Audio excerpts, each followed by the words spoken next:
To download a game from Google Play, you just left click on the Google Play and that'll take you up, give you the menu there. So say we wanted to search for Solitaire, Solitaire,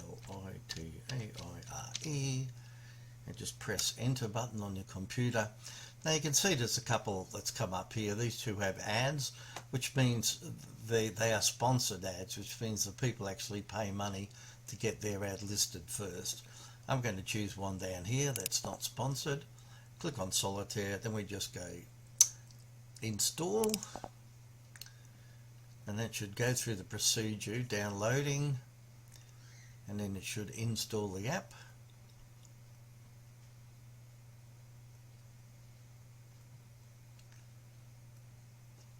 And once it's installed, you should have a little icon on your desktop that you can just click on to run it.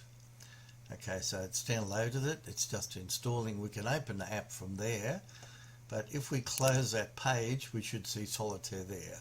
So you can see it here, there it is, and then you can just double click on it and Solitaire will open for you.